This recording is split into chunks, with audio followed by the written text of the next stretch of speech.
Hi, this video is to show you how to enter incidents and disabilities in Scissortail HCM. So I've logged in as the system administrator for our demo company. Her name is Kathy Watts.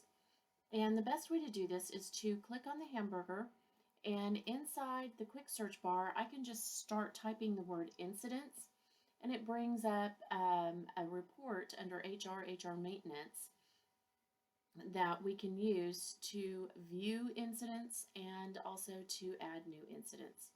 So let's go to that report. Here you can see I've got a report called Employee by Incident Type.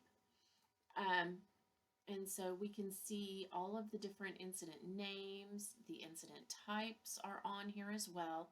And just like anything else, you can add and remove columns, just like any other report. You can even have the graphical information down below. If you don't want to see that and you want to see more of your data on the report, you just change that view on this little piece of paper over here on the side. So let's add a new incident.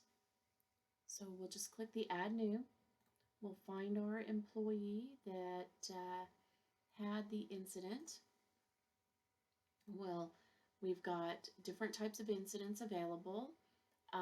These are customizable by you. In this particular incident, we're going to say it was an injury on the job. It starts the information. We can put any type of violation on there. We can associate workers' comp claims if we had some listed.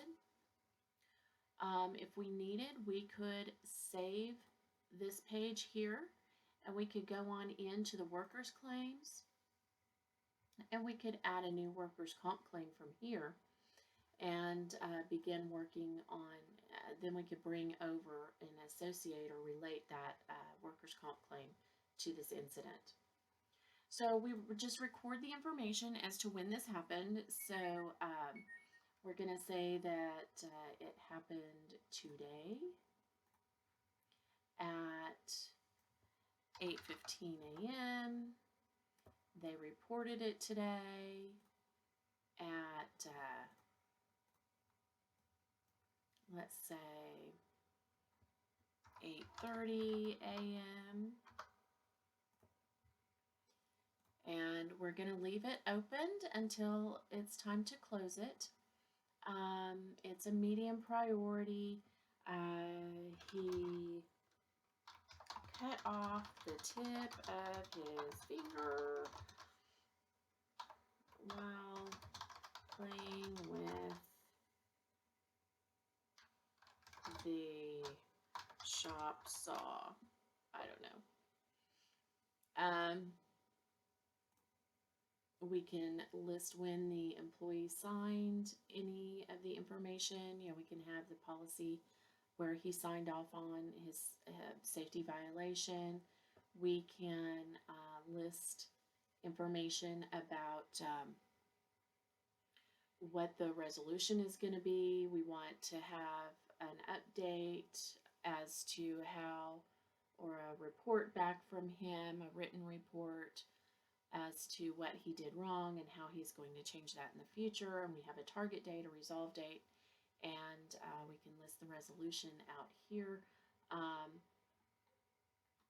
All of the information that you need for the incident can be listed on here. And you can save that. You can even download a PDF of the incident information to provide for any sort of documentation that you might need to provide to an outside party.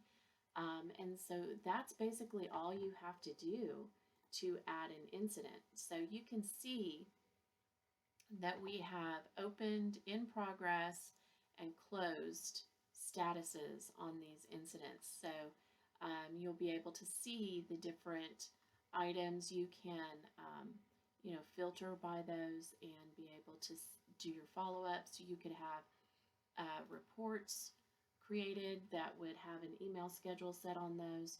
so that you can get a report each week of your any incidents that are still open or in progress, basically not closed. Um, and that could be emailed to you or whoever needs that um, each week or on a regular basis as you determine. So that's how you enter incidents. Now, if you have questions, and some people do the first time that they start using this part of the scissor tail product, you are welcome to reach out to CS3 using a support ticket to be able to go ahead and request assistance with setting up or doing your first one. And so you would go to your links section, which would be under your info tab. There will be a links area under my individual silhouette. There's a links, and under that there's a CS3 support, or you can just email support@cs3technology.com.